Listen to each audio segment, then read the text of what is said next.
Welcome folks, I am Jaby Koay, and this is my spoiler talk for Star Wars The Rise of Skywalker. Now I've gone back and forth on whether or not to actually make this video, truth be told. I've seen a number of other spoiler talks from other YouTubers that I trust. I feel like they've all adequately covered most of what I would have said, both positive and negative, and then I sat and thought about it and realized there were some things they didn't talk about that I can talk about, especially some things that are sort of unique to me because of my background. And there are other things that people have unanimously criticized that I don't feel like are as bad as people are making it out to be, especially because there's a defense for it within the Star Wars stuff. I'll make more sense of that later on in this video. I've got my notes here that I'll be turning to from time to time. I apologize for that in advance. It just makes it easier for me. Last thing is I want to echo something I already said in my non-spoiler review. When I came out of The Rise of Skywalker, I had no desire to rewatch it. And that's important because when I watched episodes 1, 2, and 3, Last Jedi and Force Awakens, I immediately wanted to rewatch those films. I had the desire to have a repeat viewing almost immediately. With this, I had 3 more shows lined up. There was a Thursday, Friday, and Monday show, and I was like, you know what? I'm gonna cancel Thursday and Friday. I don't need to watch it again, and that's a really bad sign. I couldn't articulate it right away,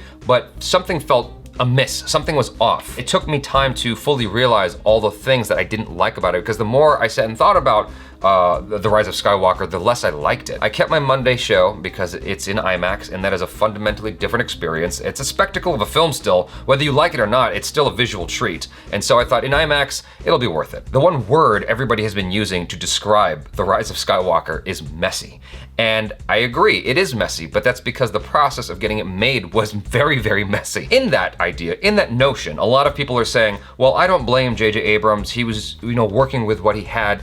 And I feel like I'm inclined to disagree. I love J.J. Abrams. I'm a big J.J. Abrams fan. But I do feel like there is some blame to lay at his feet, on his shoulders. And the reason why is because it goes back to Force Awakens. He didn't want to make Force Awakens. I feel like Disney only got him to do it because they agreed that he wouldn't have to do all 3. It seemed like he conceded and only did Force Awakens because he would only be responsible for that first installment, kind of like a TV series, and other directors and writers would come in to do episodes 8 and 9. That right there, to me, is a huge recipe for disaster for what is arguably the most important franchise on the planet. Like, why would you start off that way? Jeremy Jahns, I think, talked about it where everyone should be in a room together. All the agreed writers and directors should be in the room together discussing what this story is going to be, so there's a cohesive narrative. Right away, at the outset, you're developing a trilogy that won't have a cohesive narrative because everyone is coming in with their take on it. So yeah, J.J. Abrams came in on a partially already developed thing,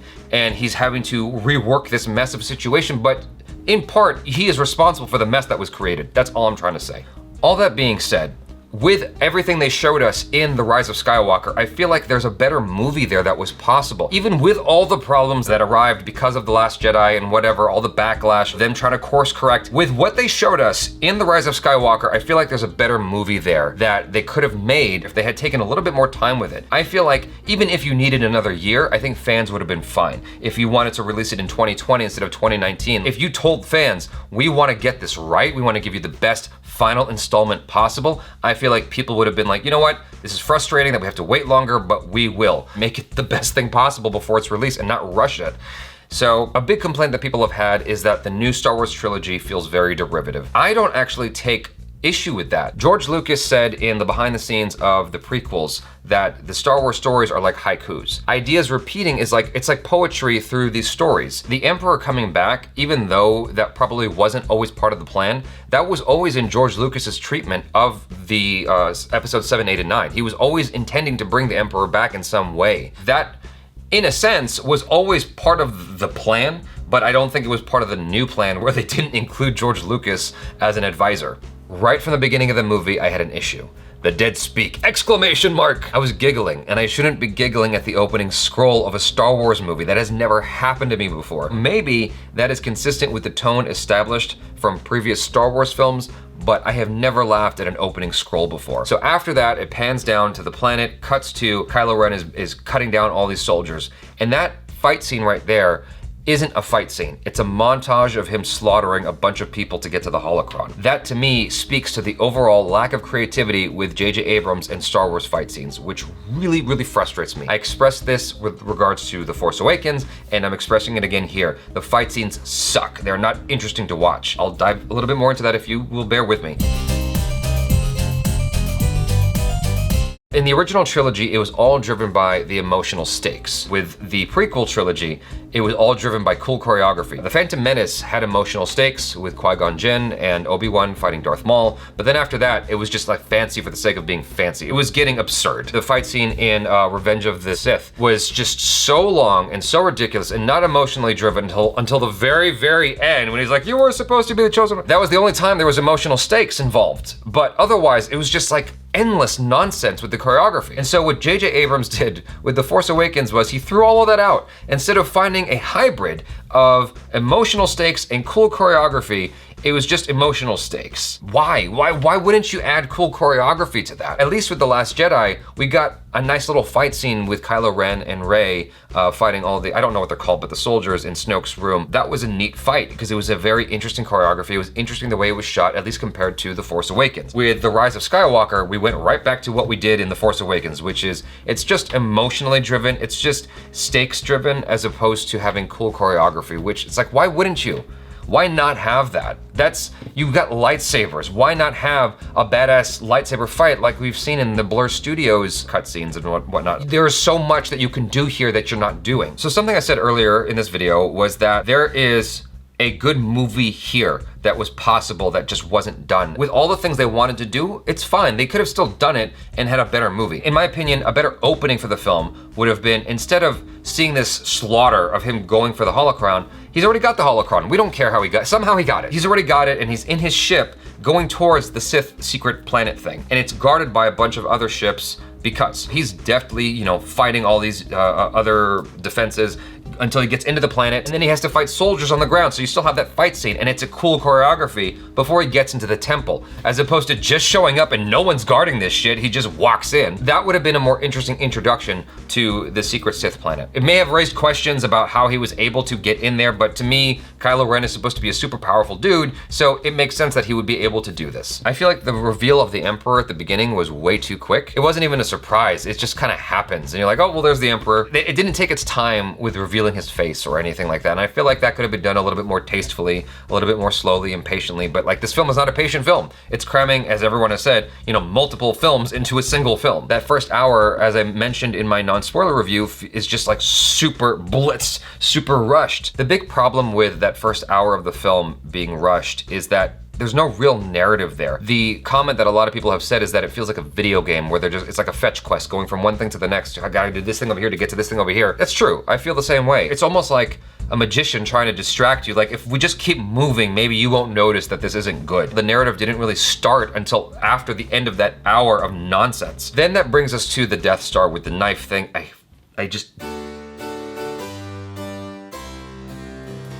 There's no need for that knife.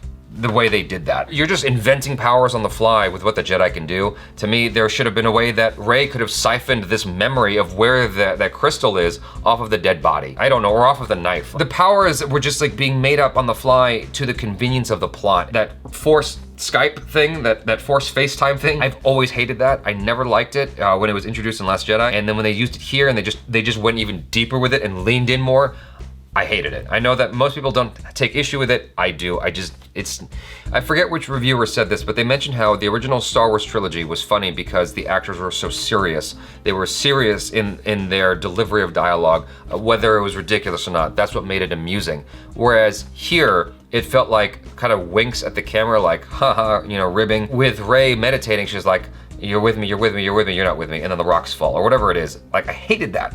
It feels too silly. It feels like it's going out of its way to be silly, and that bugged me. When Rey did her healing power thing, it felt like it kind of came out of nowhere. Again, this is like powers being made up on the fly. And I feel like maybe what would have helped me out is if there was a way that they could have shown her injured while she was training with Leia and Leia healed her. I don't know if that's at all possible, maybe because of the limitations of the footage with Carrie Fisher, but I feel like they could have found a way to work it in where, she gets injured and healed by Leia. It's established right then and there. The Jedi have this ability. Instead of Rey just making this up, this is something that was passed on to her from her teacher. A lot of people took issue with the scene where it was revealed that Rey is a descendant of Palpatine, in large part because of the line that Kylo Ren says, which is, your parents decided to be nobody. I don't have any issue with that at all because it's consistent with what has been established in George Lucas's original trilogy. I think it was in Return of the Jedi where Luke confronts Obi-Wan and goes, you told me this and that about my dad and Darth Vader, and then Obi-Wan explains himself of what he meant in A New Hope. Right then and there, you're already establishing that, you know, someone will say something, but he really means this other thing over here. It's just following that. And so I didn't laugh at that. I heard some people laughing in the theater at that moment. I didn't laugh at that. I felt like that's just that is consistent with Star Wars. I think my biggest issue with this film that I haven't heard anyone else talk about yet is John Boyega. Now, I think John Boyega is a really, really good actor, but this would be the exception to that. He did have some good moments here, but there was a lot of instances where I was like, why is he acting like this? Why is he so excited all the time? It got down to the little things with him that bugged me. Towards the end, I don't remember the name of the, Jana, I think is the name of the lady he was with. So it's Finn and Jana on one of the Star Destroyers, right? He's got a blaster. He rolls and aims the blaster and starts shooting. And the way he does it felt like an actor had just put on a costume and was told to do this thing, so he did it. It didn't feel like someone who was seasoned and had been through so many battles. It felt like an actor acting. All the shouting, all the excited shouting. Like, I can't remember where exactly in the movie this was, but there was a moment where Rey was on the edge of a cliff. Finn is inside of a ship that comes down, and like the catwalk thing opens up, and he goes, Rey, Rey, Rey, and it's like, damn, dude, like I'm pretty sure she knows there's a ship behind her. All your shouting isn't doing jack shit. Shut up. He's so excited all the time when he doesn't need to be. There's the scene when she's facing off with Kylo. He goes on the that boat thing to go after her, which is like the worst idea in the history of bad ideas. Why is he going after her? Because he's stupid. He doesn't have midichlorians. Like his powers are nowhere near hers. Like, what is he gonna do that she can't already do? How is he gonna help? He's just gonna make things worse. In fact, the plot thinks so as well, because when he shows up, she's like, no, and sends him flying away. Like, why was he even there then? He didn't become a distraction for the fight so that Rey could lose. He didn't help her in the fight so that Rey could win. He had nothing to do with anything in that scene. And then at the end of the fight, she just bounces. Rey just leaves. He had nothing to do with it. So for me, that was a big waste of energy the film spent that could have been better spent elsewhere. He's an impulsive character. I suppose it's consistent with his behavior established already. Then he should have gotten killed or something. Like, kill him off. That was another thing. Like, there was that fake death with Chewbacca. There was no emotional stakes in that, because like within seconds it's revealed he didn't actually die. There were two ships. We just didn't see the other one. It's like, come on. A lot of people were making a big fuss about Palpatine having a baby that had a baby. Like, when did this happen? Who did he have a baby with? I've seen a lot of reviewers talking about this. Like, when, how? You know what? I don't want to know when and how, because more than likely it was gross. More than likely it was not a mutually agreeable situation. And I don't want to see that. I want to hear about it. I'm fine with the ambiguity. In fact, we were fine with the ambiguity in the original Star Wars trilogy. We didn't know all the details about Luke and Leia and Vader, Anakin, and their mom. The details were all very ambiguous in the original trilogy. We were fine with the ambiguity then. I'm fine with the ambiguity now. I don't need to know all those details. I get it. Okay, so he's got a descendant, it's Rey. Fine. How and when is really not that important to me. The Emperor sucking the life force from Rey and Kylo introduced a lot more questions for me. I was like, what? Wait, what? I'm trying not to be that dude that's going, oh, it's inconsistent with canon, but this is really inconsistent with canon. It's like, if he's able to do this, why didn't he do it sooner? Not just in like earlier films, but earlier in this movie. And why wasn't this his A plan? In his mind, the A plan was to pull off being John Malkovich, have himself killed so he can be absorbed into Rey's body. And how far does that go? Like, why does it stop at him looking ugly? Why doesn't he go regress all the way back to looking nice again, to his 20s? It introduced too many questions, and I feel like it was a really bad idea. The tease with Rey going dark, Breaking Bad, in the trailer. There was like, I forget which commercial it was, where they showed Rey in the outfit where she's like a Darth Rey or whatever. That really irritated me. It was obviously like, psych, she's not really bad. It's just a vision thing. We all knew that before we went into that. We all knew that was a misdirect. There was no need to put that in the trailer. If you're gonna put that in the trailer, have it actually come to fruition in the film. I think that would have been way more unexpected if she actually went dark and then Kylo Ren was good now and had to fight dark Rey, that would have been a way more interesting third act. I don't know how that you would have pulled it off. Maybe that's a bad idea, but to me that is way different and way unexpected compared to what we got, because the ending we got